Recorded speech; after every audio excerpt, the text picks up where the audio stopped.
Hey folks, Nico here at Stardust Cellars. I grabbed a few meads and I wanted to try them all with you all just to see what we might come up with. I already did one tasting already, so I wrote out some little details, but we'll get to all that. So I wanted to start off with one of the big Mazer Cup winning meads. This is called Superstition Meadery.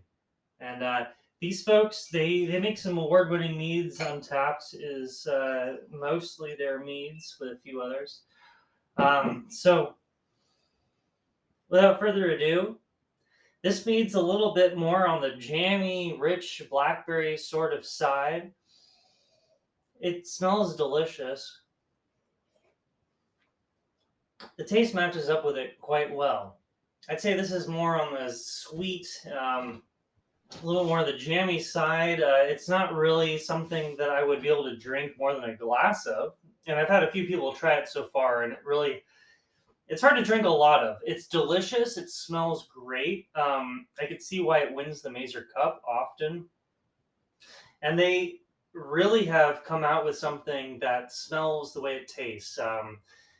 It does have the jammy, rich, kind of intense mouthfeel that makes it hard to drink more than one glass. But the entire port industry has built an entire reputation around that kind of flavor and that sort of texture. So I couldn't wrong them for that. But I want to try a little bit more meads and see what these other ones can do. So over here we've got Moonlight Meadery, their sensual blend. It's simply honey and water. This is made up in New Hampshire. And wow, this smells, it smells just like yeast. It smells like a pitched yeast. So you can tell they're adding probably 10 to 8 CFUs per mil at least. Just because you can taste the just absolute maximized yeast additions. But you get a lot of honey in there. You get some good honey flavor. You get some characteristics that really remind you of the yeast and honey that go into mead making. It's a nice blend. It's not too sweet. It's not too syrupy. It doesn't have any acidity. It doesn't have a lot of bitter, so it's not super well balanced, but it does carry to the table quite a bit of character. And I do enjoy traditional mead in this style. Over here, I've got St. Ambrose XR cider or sizer. It pours exactly like you'd expect a cider to pour, not like you'd think a mead would pour. So it looks just like a cider in color and texture and the way the bubbles are forming. And honestly, drinks like one of the better ciders I've had. This is a cider for cider drinkers. I wouldn't say this is much of a mead. There might be a little bit of honey, I think, in there, but frankly, this is a great cider.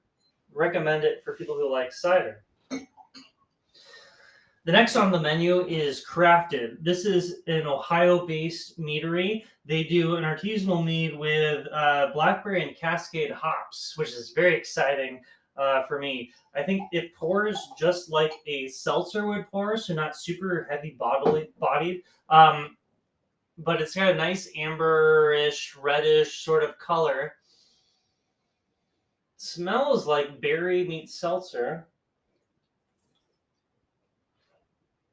And tastes like it too. My gosh, it's very light, very simple.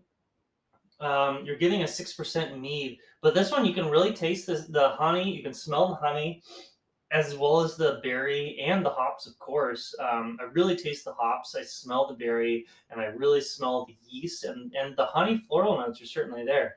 I'd say this is a pretty well-rounded, a really nice mead. It's only 6% alcohol, so this is one of your lighter session meads, but it's delicious. All right, next I've got the Stardust Cellars, the Viking Blood mead. This is with cherry and vanilla. It's a very nice pouring mead. It looks kind of like a beer in the way that it's forming, a light head, very light. This is a wild fermented mead, so unlike the rest of the meads you see here, it's completely using the yeast and bacteria that live on the honey. And there's not a lot of bacteria that can live on honey, but you do have some lactobacillus that's forming some acidity. It smells just like the honey that's on the label, so that's nice. Definitely a ruby. Wow, yeah, the texture is absolutely reminiscent of beer. Just like a farmhouse ale, it's got acidity is the strongest factor on here. But there's a little bit of a bitter. It's actually the flavor of the yeast and the wild fermentation sort of seems to mask that funky, bitter, and sour to a degree. It could use some more sweetness to balance it out, perhaps. But this is definitely a mead for people who A, like beer, or B, really enjoy kind of a more of a like a hard kombucha sort of flavor. And really that funkiness is indistinguishable. You know, it really you can't recreate that funk without a wild fermentation. Next, I've got a bee nectar here. This is made up in Detroit, in Michigan. Pours kind of syrupy, kind of like a soda, actually. And the head is very similar to a soda. As you can see, it's kind of got like a little bubble head, but without small bubbles. So it's not really like a natural fermentation.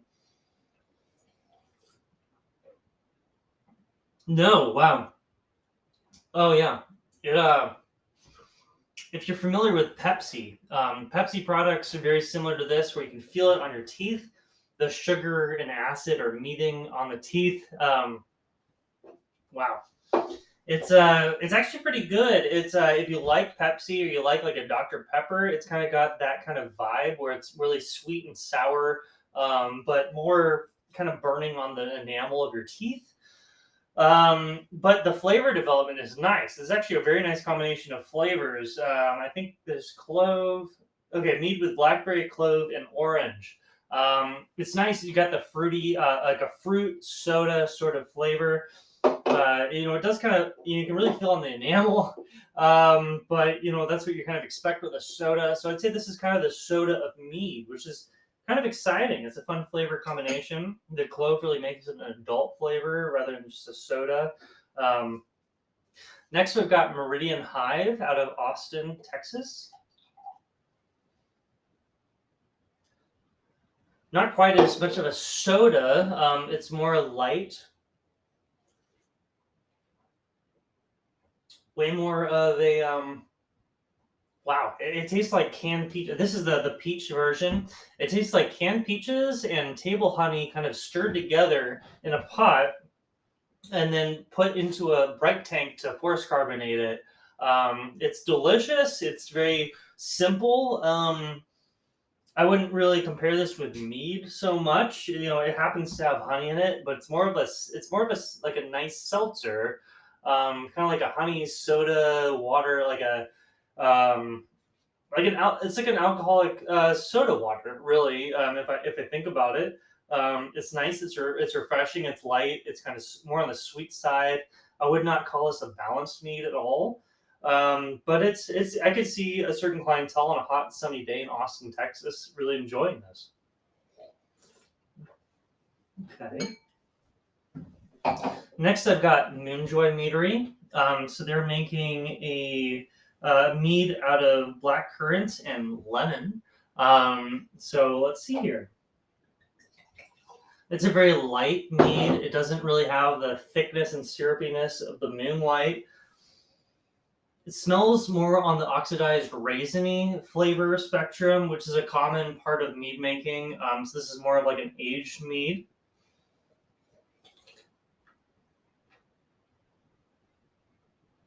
Yeah, pretty good. Definitely it's got fruit and some acidity backbone. I think it could use a little bit more acidity or a little bit more fruit in it to really round it out. But it's it's a nice mead with definitely some honey characteristics. You can taste the honey, you can smell the honey. But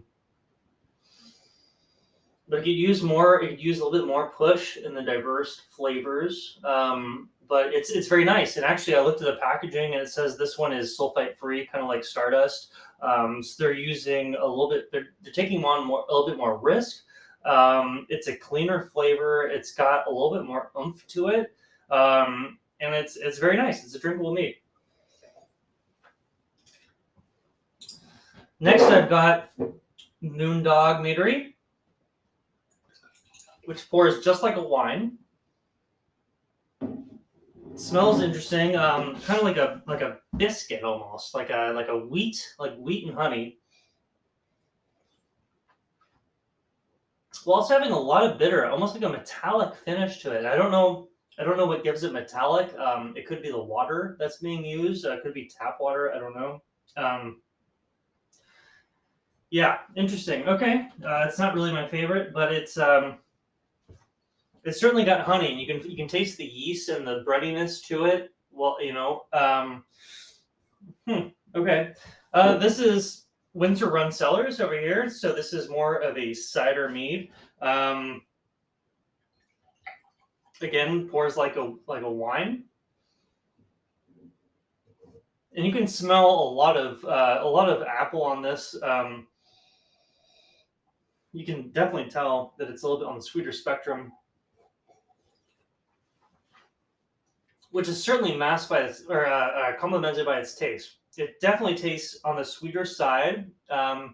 So this is a mead that is very drinkable. It's not quite as balanced because the sweetness is a little bit too much, in my opinion. But the cider or the apples really in this complement that sweetness nicely. So it's actually very drinkable. I'd say this is one of the more drinkable, like easy drinking wines or wine style meads. Um, it's nice. It doesn't have a very strong texture. It's very light. It's kind of like a wine, really.